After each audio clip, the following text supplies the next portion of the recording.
Okay, good afternoon, everybody. Welcome to the third of the Zoom casts in the current series. For those who don't know me, I'm Hugh Campbell, Head of Architecture in UCD. And UCD has been hosting the first week of these Zoom casts. The two we've had so far are available already on the YouTube channel. And this one, I think, will be going up there to join them either later today or tomorrow. From next week, we're handing over the baton to School of Architecture in the University of Limerick. There's a couple of events planned, one on Monday and one on Friday, and we'll be putting out details of those very soon through Instagram and Twitter. So please follow us there for more details. But today, I'm delighted to have two speakers linked together by a cable, I think is the way to think of it.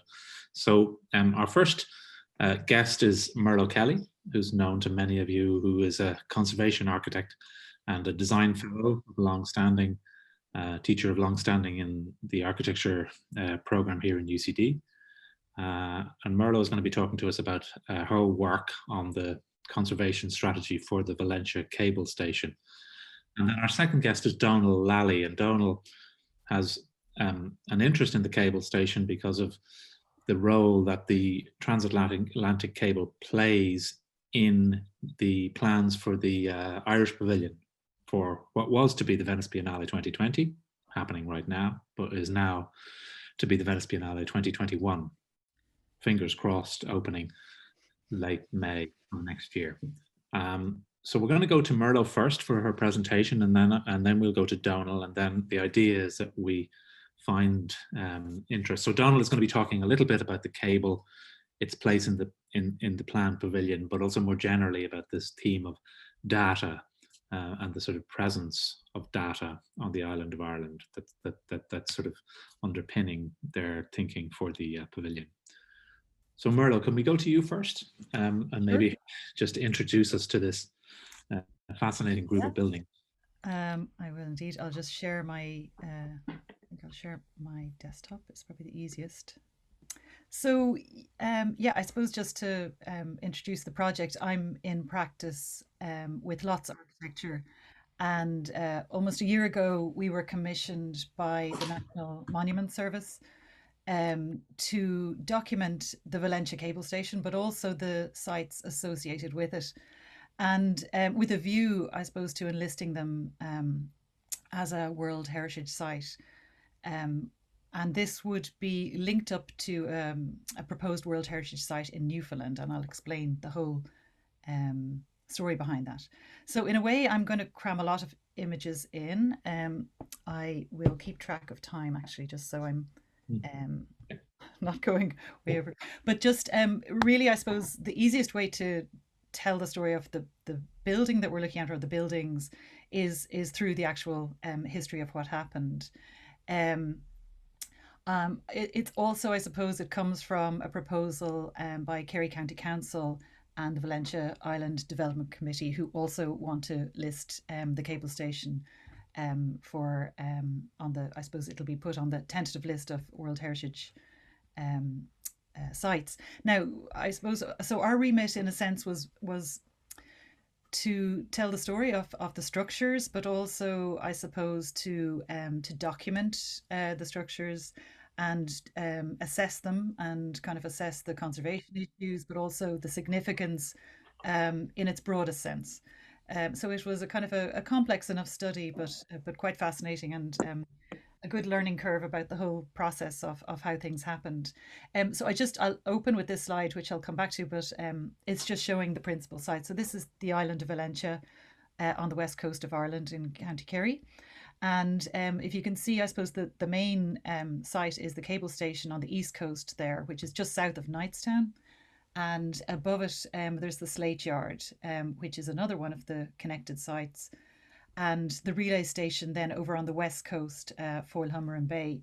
There is another site, Ballycarberry Strand, which was part of the kind of the attempt to land a cable, but it was unsuccessful. But it is part of the overall narrative.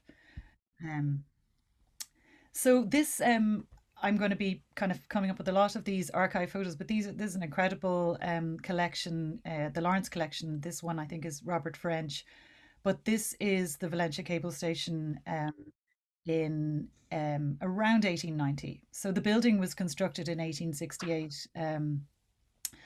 And I'll come back to how useful this photo is, but it's amazing to have these documents. It's quite a different appearance now, and I'll show you the building as we go forward.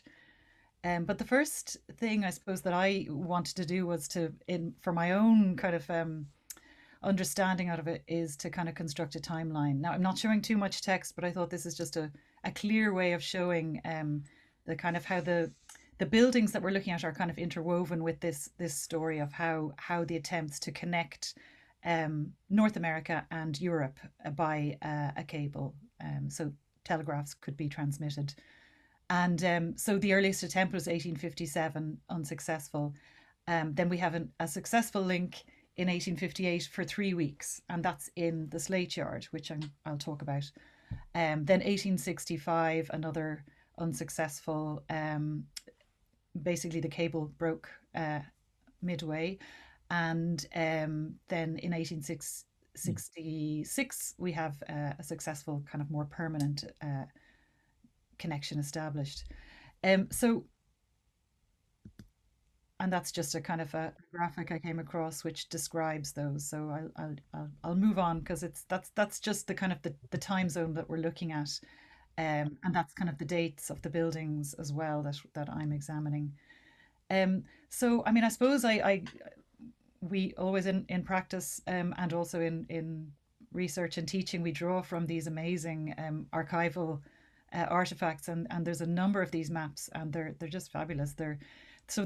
This one, I think this one is 1857 or 58. But what I love is, okay, you've got the connection between Newfoundland in Canada and Valentia, which was the proposed connection. But you've also got these little diagrams of the cable down on the bottom left, and you've got a section through the Atlantic Ocean showing the varying depths and there's so many of these in varying levels of detail. But I suppose really just to say also that there's a character called Cyrus Field, who was this. I suppose he was a I think he was a entrepreneur and businessman, very successful, and he put his mind to this project in, I think, around 1854. And I suppose Valentia was chosen as the most westerly point of Europe, or I suppose that connecting to North America was a practical thing. But Valentia was also chosen because it was a very deep port. It was sheltered, and it had this active slate manufacturing process. And they took over one of the saw houses in the Slate Yard. So Valentia has the main town is Knightstown, which was set out by Nimmo, Alexander Nimmo, I think it was completed around 1825. But the saw works kind of predate that. I think it's 1816 when slate production started. So this is a map from 1859, and it just shows the cable coming in there, and you can see so the Atlantic Telegraph Company were set up in 1857, and they took over this old saw house to set up this connection to establish the telegraph passage between Europe and North America. So 1858 is the successful transmission from a message from Queen Victoria to James Buchanan, President of the United States. And it took over an hour to send, and it's generally just extending friendship across the Atlantic, and I suppose expressing happiness with that connection that is there.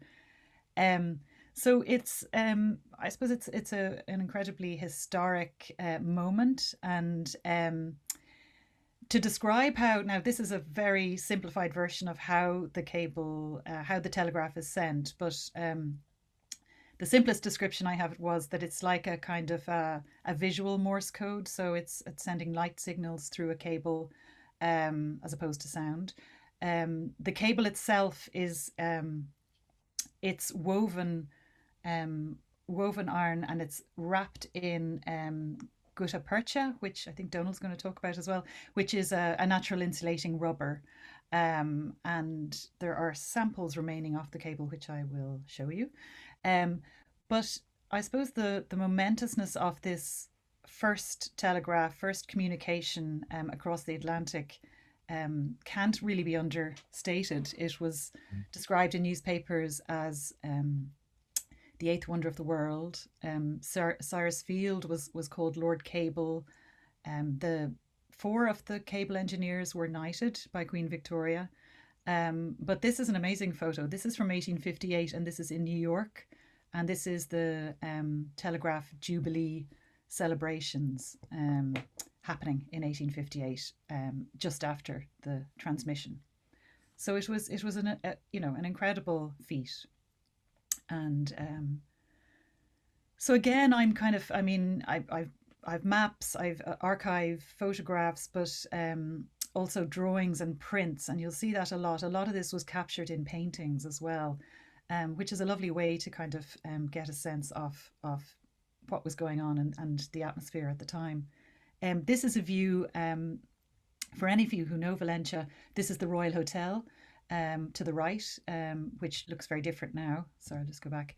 And then to the left there is the Slate Yard and the Messenger. It's called the First Message House. That's kind of what we're calling it now. It is a former saw house that was just taken over, as I said, by the Atlantic Telegraph Company. And this is one of a series of photos I came across from 1978, and it's a pilot called Daphne Potion Mold, I don't know how to pronounce, but she was a pilot who went around and recorded a lot of the parts of Ireland, and they're great documents actually, because it's a period that I suppose maybe some of the buildings were more intact than they are now, but you can see, I'm not sure you can see my pointer there, but you can, great. That's the First Message building there. This is the hotel, more recognisable, and this is obviously the town of Knightstown. So just to show you very quickly, this is the First Message building now. And as you can see, it's not in an amazing state. And this is kind of part of our remit, is to kind of obviously assess the significance, highlight the conservation issues, and I suppose give some considerations as to what the next steps would be and possible uses, and also defining curtilage of the sites. If it does become a World Heritage Site, that needs to be very clearly defined, and the buffer zone and everything. But what's really nice here is we've got a little cable hole in the corner of the building, and that is there's a really in-depth report by Fred Hammond, an industrial archaeologist, but that is the kind of at the point at which the cable entered the saw house there, and it's a nice little kind of memory of that time, because the Slate Yards as well. The Slate Yard after that, it was in disuse by 1895 on the maps. So it's kind of been varying uses, but not, so this is the Slate Yard today. So obviously you can see the challenges that are posed. And I mentioned Fred Hammond's report. I should really say that there's quite a bit of research done, which was really informative. And there's a book by Donal de Cogan. He's been researching it since the 80s, but hugely detailed. He's gone into all the archives, and Alexander Gillespie, other papers that we're going through. So it's a really nice way to kind of discover a site, is to kind of find different angles. Obviously, they're all looking at these buildings and sites in different ways. He was looking at the industrial heritage of it, but also the story of the cable. And actually a former dissertation student, Kate Cregan, who I'm sure you all remember, she did her dissertation on the Valentia cable station, and did a really nice interview with one of the last workers there before it closed in 1966. So that was a nice connection too. So moving on to the Foilhummerin Bay. So this is on the west coast of the island. And this was a subsequent attempt. And really the reason, I suppose, the first attempt, we had two ships coming, one from Europe and one from America, and they met in the middle, and it worked. The Sawhouse transmission lasted 3 weeks, I should say, all those celebrations in New York and everything, but really it was after 3 weeks it failed. Now there were several more attempts, but then really it wasn't until 1865, and I suppose there's the small matter of the American Civil War happening as well, so that I'm guessing would have delayed those kind of developments. So in 1865, the shift focuses over to the west coast and to Foilhummerin Bay. And that the main reason for that is that the ship that was being used for this was the Great Eastern, Brunel's very, very large ship that couldn't enter the harbour. It was basically too enormous. But the Great Eastern was able to carry the entire amount of cable, and that was kind of, I suppose, I think they said it was the only ship in the world that could have done that. And the cable, it should be said that the process of bringing it ashore is hugely difficult. And I know that it was designed that the cable would be much heavier at the shore ends, because of that kind of, I suppose, the difficulties of actually getting it through the waves, through up to the coast. It had to be very stable.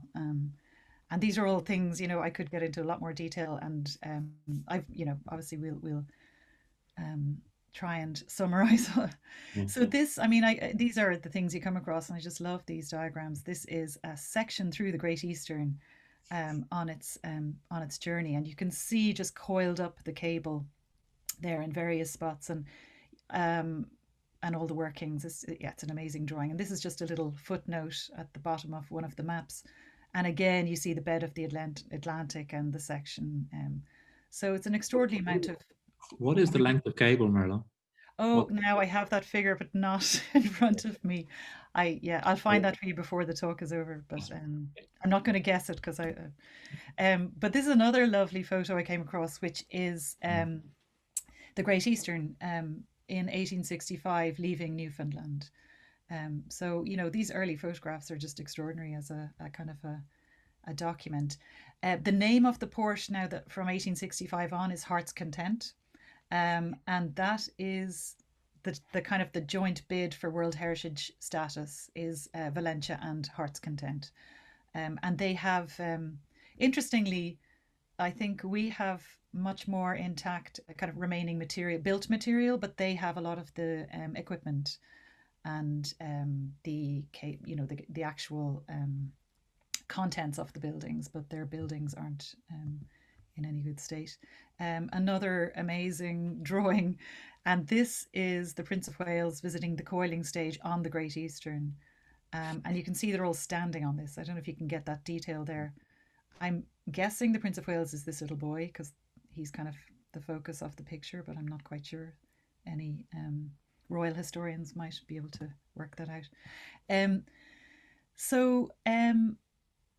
Next, I am just moving on to kind of the main focus. Oh, sorry, now that's, yes. Sorry, no, I just wanted to show this because, again, we don't really have, there's so many images of this scene.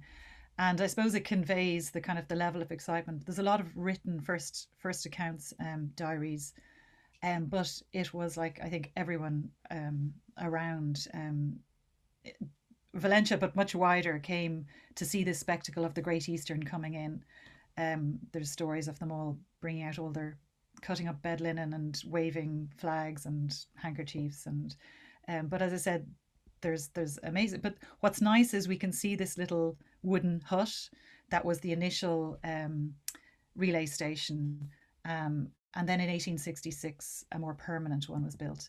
But this, again, this is the interior, and there's loads of versions of this, but it's waiting for the reply. That's what this is by Robert Dudley, and they're just documenting all of them. And that, I suppose, even just the little pieces of equipment, it's quite useful. These paintings do actually, and they date from the time and they document the material that they were using, and we have a little example of that in the cable station.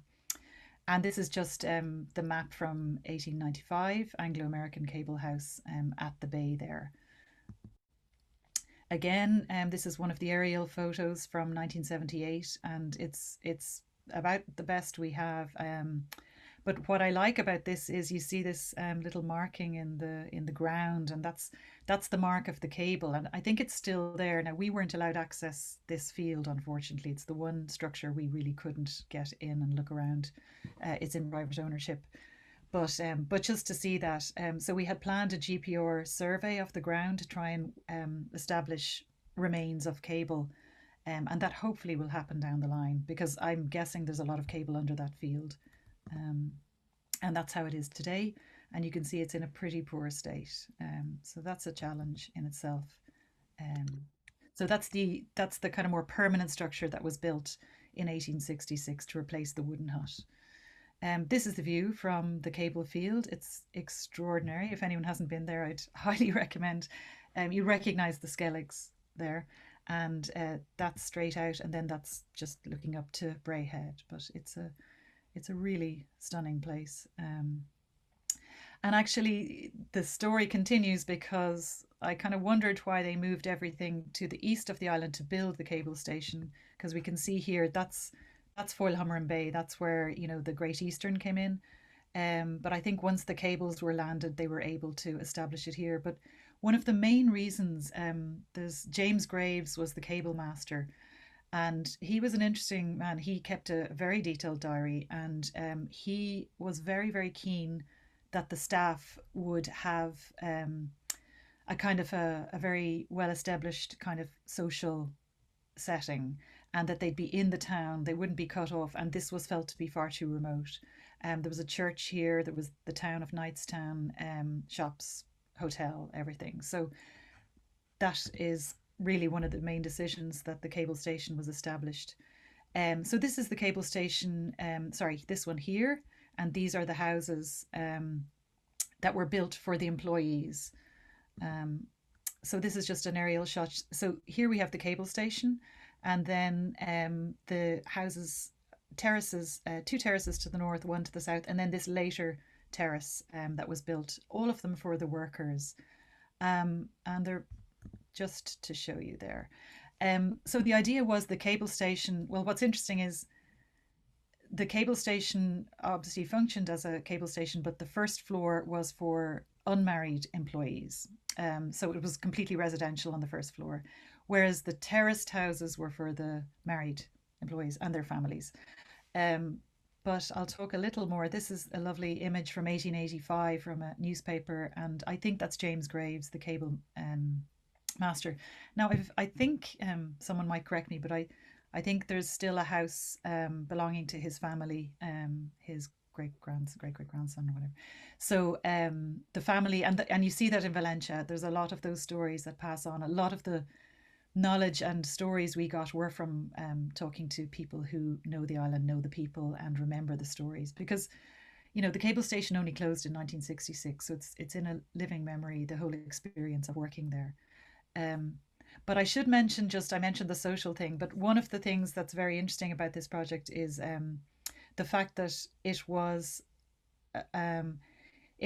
kind of this community which obviously arrived. The cable station was 1868. The terraces are, these two were 1870, and then this one 1880, and then the later terrace on the sea is 1914.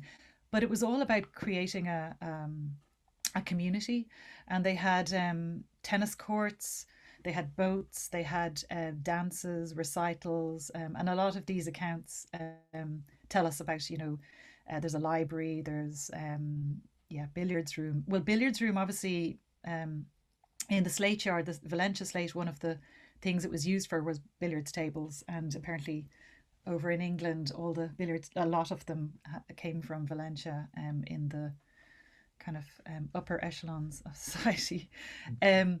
So it's interesting, James Graves' diary, because he documents everything in huge detail on the technical side, and I was hoping he might kind of mention the furniture or the rooms, but there's not so much of that. So I kind of have to kind of find pieces, that I suppose clues in the text.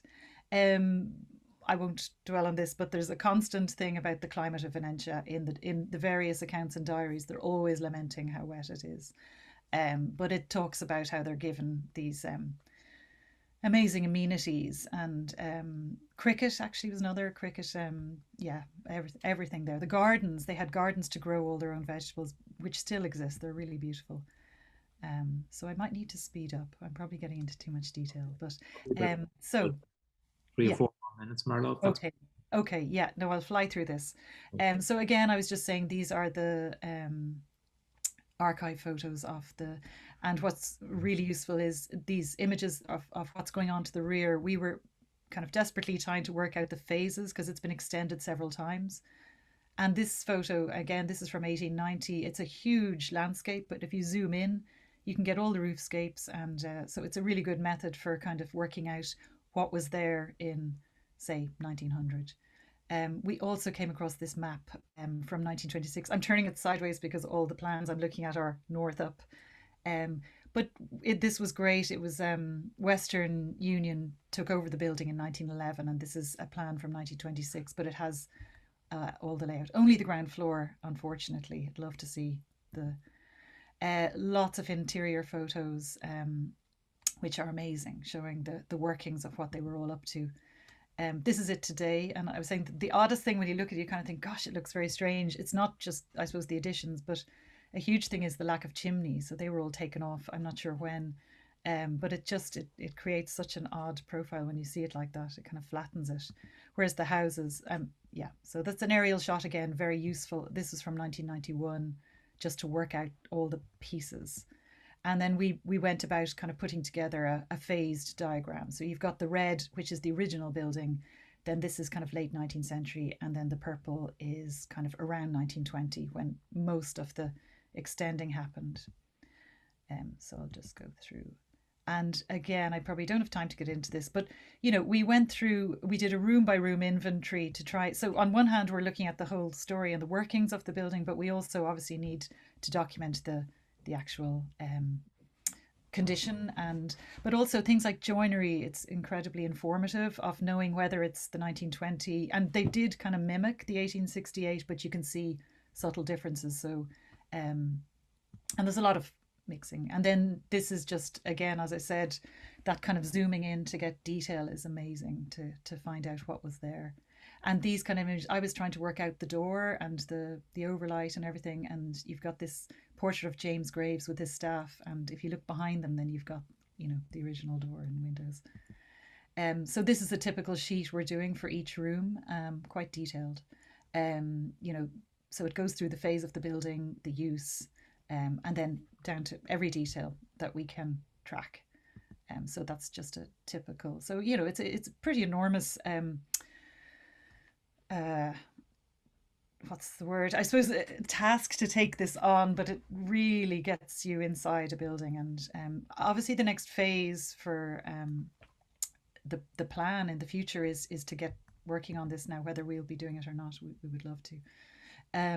Funny things, just these are quirky things. This is a destructor, a horsefall destructor, and this we have to document all the little bits on the outside, which is for destroying waste. Lead-lined footbath for the workers upstairs, very odd. And just I'll fly through. These are the terraces. They're all like in occupied. I think a lot of them were derelict in the 70s, we were told, but most of them seem to be in really good condition, really lived in, and amazing community there still. Lovely laneways to the rear, and then the gardens are set back separate and beautiful. Everything in Valentia slate, garden walls. So it's a very special place. This is the tennis court, still very much in use, looking over Valentia Bay. And this is the later terrace down on the sea, and we were lucky enough to get inside one of these. That's the terrace there. And what was really lovely about this is every fireplace has different color tiles, but just really nicely made. So this is kind of typical. So just to finish, this is again, it's another seen from inside. I should say it's now working as a factory since 1966. It was taken over, still very much active. They're producing kind of plastics for medical operations. So it's very much in use. There's offices on the ground floor. Upstairs is completely empty. And these are some of them. They have a little exhibition area in there, and this is just a little sample of the instruments. And of course, to finish, a sample of the cable itself. Now, just one little thing to say, which I kind of think is, it's these things you hear, but I did hear it from a couple of people that in 1966, when the station was emptied, that a lot of the equipment was just thrown out. So, and one person told us it was thrown into the bay. So that might be a diving expedition if anyone wants to take it on. So more mapping of the seabed. Huh? More mapping of the seabed. Yeah, well, absolutely. Yeah, I think those surveys will happen because we need to find out, the lines of cable and everything. So. Donal has found it. I mean, it just, Merlo, thank you. That was fascinating, I have to say. I think we might just go straight to Donal, but a question that I might have that you might know the answer to afterwards is, they went from Newfoundland, so they went from Canada. Yes. So it was always a US yes. operation. It was led by US. Yeah. I saw a little record of why they chose Heart's Content, and it was really because there was nothing there, is what they said, a tiny village, and maybe it allowed the scope. But yeah, no, it's a good question. Yeah. Donal, sorry, we saw you briefly sharing your screen. Thank you, Merlo. We'll have time at the end. I think Donal's going to make a short presentation. Yeah. And then the idea is to try to get some conversation going in the spirit of communication that you've opened up. Donal, are you okay in sharing your screen? I'll go to Donal. Donal, just to say, is a graduate of UCD, is now a researcher with GradCam based in TU Dublin, where he's also teaching. And as I mentioned before, he's a part of the team of Annex. In fact, actually, I think Claire Lister is talking to some of our students today in another Zoom. So two of the team from Annex are with us. So Donal. The collapsing of space and time. Yeah, exactly. Yeah. Where will it end? Donal. Okay. Thanks, Merlo. I think that leads perfectly into this, actually. I'll retread a little bit of the same ground, but very, very briefly. I have quite a few slides here, so I'll rattle through as quickly as I can. Okay, so I'll introduce the team in a slide or so, but I just want to talk a little bit about how we engaged with the project, which was the Irish Pavilion. And some of the stuff, I've actually deliberately included some of the original pitch as part of these slides. It's a little disjointed, but I wanted to keep some of the sentiments because we had to really convince a jury that this was a worthwhile subject. And after 6 months of living digitally because of COVID, I think it all seems kind of wonderfully obvious now. So it's kind of an interesting journey in the last 6 months. This stuff, it's easier to explain and easier to sort of justify. So Hashim Sarkis is the curator of the overall Architecture Biennale, and he put together this curatorial statement, how will we live together? And he put forward a provocation in the form of kind of a mini manifesto. The manifesto covers a kind of a wide series of territory, but there was one part of it that we quite liked. Now, we proposed this project before he released the theme, but there was some nice kind of overlaps as it turned out. So how will we live together? Together as human beings who, despite our increasing individuality, yearn to connect with one another and with other species across digital and real space. So that has sort of a resonance with the project, as you'll probably see. The team Annex, as we call ourselves, came together for the Biennale. So we weren't a pre-existing team, but we had worked with each other or knew of each other through different kind of historic relationships. Trying to put together a team was interesting for this because there was really a shallow pool of researchers or practitioners who were interested in the subject area. So we ended up being a highly multidisciplinary team out of necessity, but it was also really a kind of core idea anyway. We realized it was apparent earlier on that architecture alone can't take on the subject matter of data infrastructure, and I should really have introduced that before, but data infrastructure is the subject matter, but architects alone I and we as a team don't believe can kind of solve or understand or map this territory in a sort of robust and sort of complete way. So the team itself reflects a sort of an attitude that's incomplete in and of itself, but it's an attitude towards this subject. You could have added 30 more disciplines to this and we still would not be able to kind of adequately map the territory that is data infrastructure and what it means. But anyway, I'll introduce the team very briefly. Sven Andersson is an artist and he works with complex systems, complex media installations. And these are usually embedded within a variety of exhibition, architectural or public spaces. Architectural environments or public spaces. Claire Lister, who Hugh just mentioned, is a former graduate of UCD, an architect, but she wrote this wonderful book called Learning from Logistics, and her work explores urbanism from the perspective of contemporary theories in landscape, infrastructure, and globalization. Alan Butler is an artist, a visual artist, and his work explores the material and philosophical implications posed by digital environments and new media technologies. Fiona McDermott is an urban designer and researcher, and her work spans architecture, design, urbanism, and computer science. I'm an architect and PhD researcher, and I look specifically at the material infrastructures of the internet, so things like cables and data centers. But more recently, I've looked into more things like how artificial intelligence is now being deployed at a kind of urban scale. And David finally is an architect, researcher and writer whose work explores how digital technologies affect the production of space. So data infrastructure and Ireland is the kind of subject area. And over the last decade or more, Ireland has experienced, as we all sort of know now via ever more kind of media coverage, has experienced a rapid expansion of data infrastructure.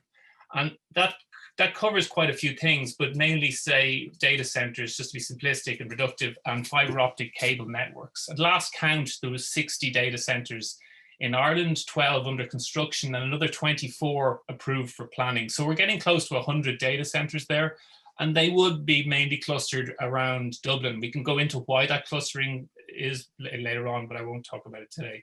But you're talking about a kind of a dense cluster of data centers around Dublin's kind of exurbs, suburbs, or the M50 mainly. So as pointed out, this is not a new story. Ireland has played a significant role in the historical development of global telecommunications infrastructure, not as some sort of innovative hub, but more as a piece of geography. From the landing of the very first kind of telegraph cable 150 years ago to Marconi's wireless stations at the beginning of the 20th century, to the planned AEC2 transatlantic fiber optic cable. This one is co-owned by Facebook, a company called Bulk Infrastructure, and Google. And this is going to connect North America and Greater Europe via Ireland, and it's going to connect this thing called a hyperscale data center industry, which again I'm not going to go into just now, but we can talk about it later on. But it kind of is what it sounds like, hyperscale. So for some time, Ireland has played a kind of a disproportionately significant role as a kind of node for hosting infrastructure, data infrastructure, and services. Why, and this is part of our original pitch, why is this important now? I think this is maybe self-evident to most of us, as a result of the last 6 months. But Ireland put forward a bill in 2017, kind of off the back of the Apple debacle, and the government planned to redesignate data centers and other data infrastructure as strategic infrastructure, which means this amendment would kind of categorically put data centers alongside power stations and incinerators. So we kind of, as Annex, we see this as emerging, this reclassification of the data centers, emerging of kind of architecture, infrastructure, and data. Now, interestingly, the bill has lapsed since the dissolution of the government. So we'll see how that kind of plays out. In 2018, Dublin became the largest, this is the end of 2018, became the largest data hosting cluster in Europe with 25% of Europe's storage space. So we're not just a sort of a little kind of one of many, we're a serious kind of player in, if you want to use that word, in this kind of industry. And what does that mean? These were a couple of questions Annex put forward as part of the pitch. So what does data infrastructure matter? So why does data infrastructure matter to architecture? This is possibly very self-evident now, but at the time we had to make an argument. So new technologies from the smartphone to smart home, city management and environmental sensing systems have embedded themselves into every aspect of our lives. Again, kind of self-evident now. These technologies are transforming the spaces we inhabit.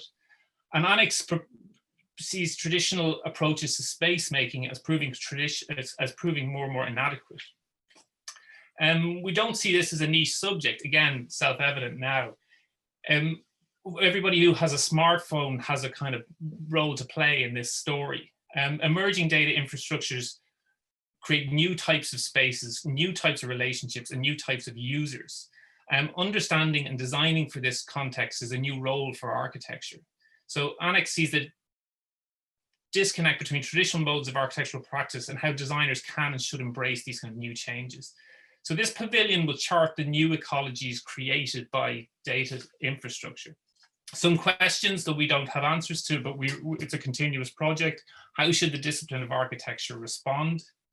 And what opportunities do these new ecologies reveal?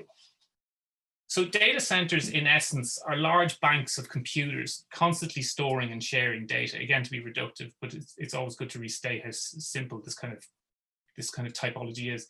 A data center has two inputs, really, electricity and data, and two primary outputs, data and heat. The majority of the electricity input is converted to heat through computational effort. Another portion is used to drive fans to push the heat away from the server, and a very small amount is used to drive the electrons and photons in the network interface. So computational effort is really the production and management of heat. And that's where the majority of the power and energy goes when it goes into these buildings or into your computer. A very small amount goes into actually doing the stuff that we kind of want the computer to do, the crunching of numbers, the moving of data, whatever. By 2027, and again, I think this is actually quite conservative, EirGrid, who are responsible for Ireland's electricity grid, forecast that the data centers alone will consume about 36% of the total energy demand on the island. So again, I think that's still a conservative sort of speculation. On the left-hand side, we see a diagram. This was accompanied a book called The Stack by Benjamin Bratton, and he's broken down what he calls total planetary scale or planetary scale computation into these layers. There's the Earth layer, which really stands for the material resources that go into enabling planetary scale computation. There's the cloud layer, which is the data centers, the cables, and the attending infrastructure. There's the city, which could be the smart city. There's the addressing systems, which simplistically could be the IP addressing on your computer. It's a way of connecting objects to the kind of larger system. And then there's the interface layer where the user connects to this larger system. Now, the user in Bratton's kind of account is not necessarily a person. It could be an animal, it could be a tree. For instance, Quilcha are now attaching sensors to trees. So those trees are sending data into the cloud to be kind of processed and returned to another sort of, another storage device. So the user to planetary scale computation is not necessarily an individual, it could be anything really. Ireland occupies the cloud layer pretty much. We don't supply the kind of rare earth minerals to produce these kind of data centers and these hubs, but we do supply the energy and the land, the geography. So that's where we kind of, our role is in there somewhere.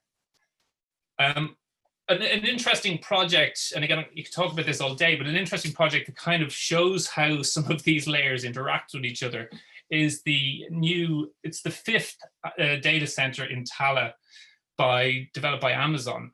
And as part of the planning application, they promised to use the exhaust heat from the data center to supply TU Dublin, Tallaght campus, Tallaght Hospital, Rua Red, some other civic buildings, and a large amount of new apartments. So literally, Tallaght is being reorientated and plugging itself into the exhaust pipes of an Amazon data center. What's interesting there, and if you kind of take that on a little bit of a sort of a hypothetical journey, Amazon store, Amazon are responsible at kind of a back end for large parts of the internet. So one big company that stores its kind of information on the Amazon servers are Netflix. Amazon, how the network works, Ireland is called EU West 1, and it's one of 22 regional kind of one of 22 regions. That all of the information on the Amazon servers are constantly cycled around those regions. So at any one time, Netflix's kind of data could be in Tala, but it could jump to Clonshock, or it could jump to another part of the world. The idea is that nobody knows where it is at any one time, including a lot of their own employees. So if you take a kind of a hypothetical journey, somebody watching the Irishman in New York their actions could result in a puff of heat emitting from a server in Tala.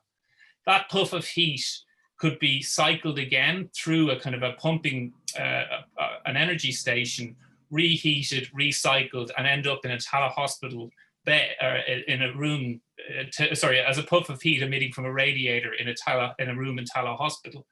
So we're starting to see these kind of complex ecologies form between our actions online as users and the kind of backbone infrastructure that kind of enables this kind of interaction, and where that energy kind of moves and how it becomes kind of, creates new types of sort of environments. So for us, the production and dissemination of data is also the production and dissemination of heat. In its 1851 text, 7 years before the cable landing, Gottfried Semper, echoing Vitruvius, puts forth fire as the most important element, first and most important element of architecture. For Semper, the first human groups assembled, formed alliances, and developed religious concepts around domesticated fire. So the production and the development of the production of information and the development of human society, for us, is irreducibly connected to heat and fire. So our pavilion, Entanglement, will explore new ideas about the hybrid physical digital world. It will do so through the prism of fire and heat, and using Ireland's complex historic and contemporary relationship to the evolution of planetary, and it will use Ireland's complex historic and contemporary relationship to the evolution of planetary scale information infrastructure. Sorry, that's a mouthful. One quote that we really liked was this quote by a philosopher of elemental media called John Durham Peters. "Our bodies are fire containers, each cell an image of a vestal heart. Heat control is one of the classic cybernetic processes that unites humans and machines, and it remains the central problem, design problem for the chief medium of our time, the computer."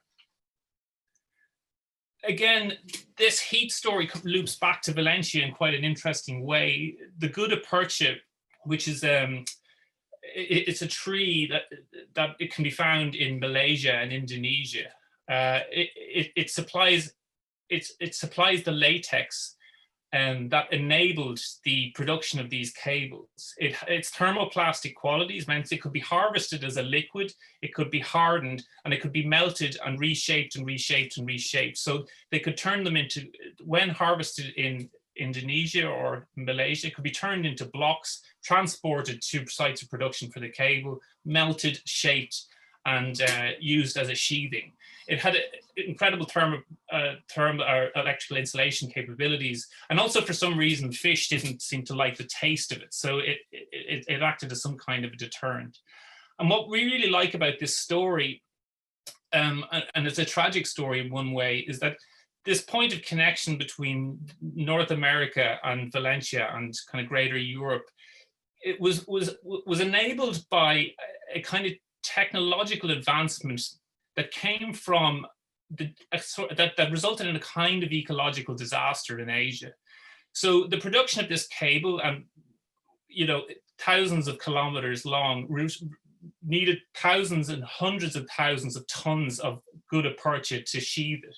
Now there was many cables, as Merlo pointed out. So whatever, it's kind of an order of magnitude of volume of kind of gutta percha and needed even to make that one landing, because there was how many failed attempts.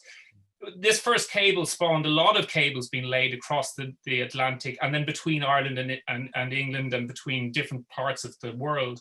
So this led to this tree becoming and it's still on the endangered list due to the kind of rampaging of kind of gutta percha explorers, or gutta percha harvesters, or gutta percha seekers in this time and place. So the tree, and we've tried to obtain a specimen of the tree for the pavilion.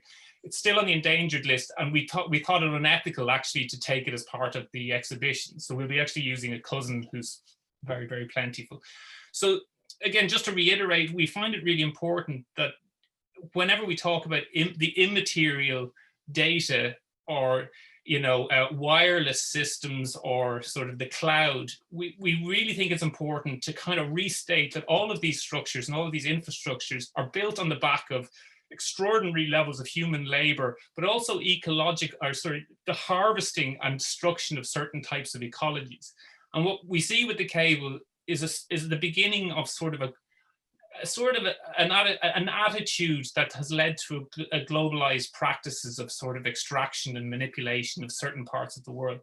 So we can't ever pull apart those relationships. For every action, there's a kind of an equal and sometimes devastating reaction somewhere else far away. We see, we can talk a little bit more about how data centers themselves are now forming subspecies in different parts of the world, some deeply unsafe and deeply dangerous, and they're finding homes in places with very little kind of robust regulatory practices.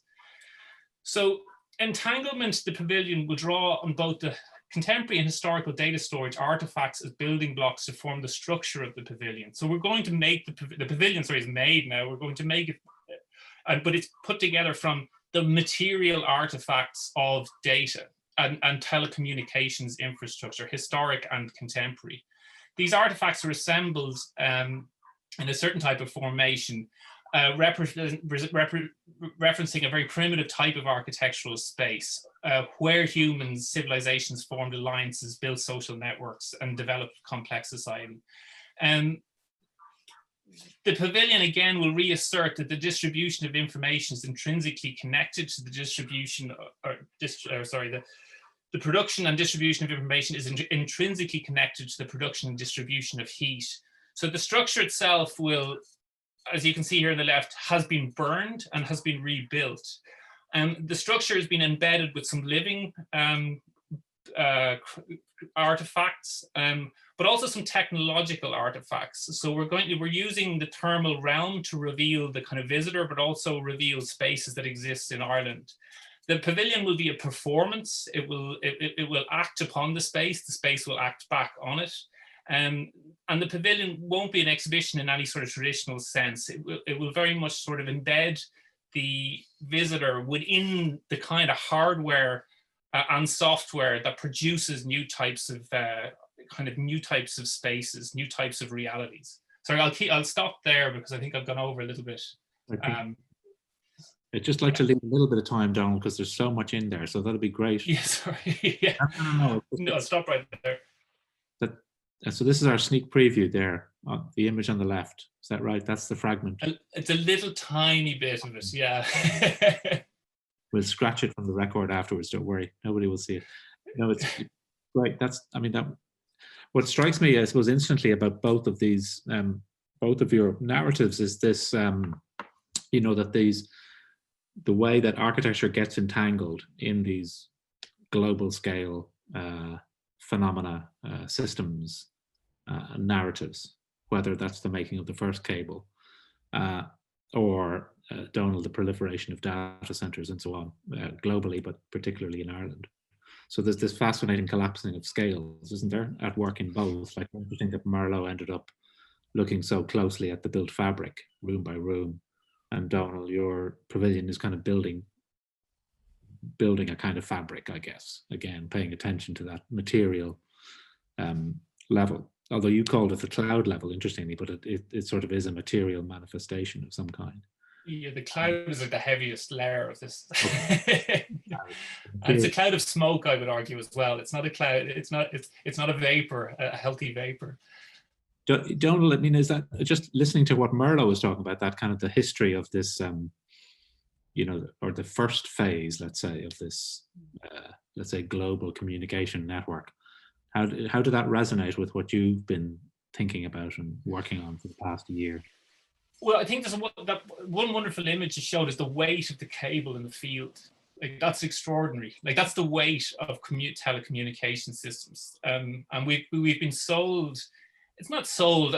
There's this some sort of I don't know how. It's not even a confidence trick, but there's a kind of a fantasy that because we can send information in a sort of and pretend it's immaterial, we've always managed as a kind of global culture to hide the material realities of these kind of new technologies and the beauty of them. Like you mentioned how it was sort of Morse code via light. I'm sure the light is what interested everybody. Oh, this is such a light. It's how do you hold that? How do you? But actually, they've neglected the cable and the weight of the cable, and the destruction, the production of that cable caused in a different part of the world. And there's also a lovely thing as well. There's a quote by William Gibson, and maybe it's misattributed to William Gibson about how the future is already here, but it's not evenly distributed. And what's quite interesting as well about the first landing point, Valentia, is that at 1849 is when the Great Famine ended. So you have what is considered one of the great technological achievements of the 19th century, of the Victorian era. I think it's been compared to putting a man on the moon of its year. But alongside it, cheek by jowl, you have a completely different sort of kind of relationship to the world. So, and I wouldn't necessarily, and our relationship now is not dissimilar. There's no famine, of course, but the fact that we house this infrastructure doesn't necessarily mean we have access to the power of that technology either. So we have to critique our own kind of behavior as a culture in opening the doors to kind of large-scale infrastructural system. Like, are we just an infrastructural backyard? Is that our role in life, you know? That might just be a question back to Merlo, actually, because I was interested in that, like the status of what happened from Valentia onwards, if you know what I mean. Like, where did the information go? Because Valentia was pretty remote as a sort of first landing point stroke staging post, but I guess it was primarily a staging post. Exactly, yeah, because I think even the message that we, from Queen Victoria came from London. So obviously there's a whole other backstory going on with how communication. And I think, Donal might know more, but I think, sure, it was quite a quick progression to having kind of networks all over Europe. And, once that first stable connection was made, I think it opened up lines of communication kind of right throughout Europe and the rest of the world. But yeah, it's interesting. I mean, Valentia, I suppose, was extraordinary in a way because they had their own generators. They had electricity before, there's parts of Ireland, it was the 50s, so you've got this incredible kind of dichotomy. So presumably it was a very desirable place to work in that regard. I think so, yeah. I mean, we there's a few first-hand stories of well, there's one cable engineer who came over from Penzance, and he had been working in Penzance in England and met a local Kerry woman and got married, had a family. But apparently that's a first-hand story that we've heard, but that happened all over. So it became this kind of I know from even the accounts of people who worked there, they just said it was extraordinarily, I suppose, a privileged position to be in. Now, I'm not sure, I'm guessing possibly there was still a contrast to people who were living in a very different way, very nearby. So I'm kind of, that's a whole other story maybe as well. That, wouldn't it? But I was also interested in Merlo in this idea that, to acquire World Heritage status, that's what the project is about. And it's a shared project between Newfoundland and Ireland. Yeah. And again, this thing of it, in looking for that status, you're talking not about material artifacts, but actually about a whole historical narrative. Yes. And I to talk about, to use Donal's words, that goes with it. Yes, I mean, I suppose I should have mentioned outstanding universal value is what we're looking for, which is, I suppose that's what we have to demonstrate for it to become a World Heritage Site, that it's kind of extraordinary and has a very particular and unique value.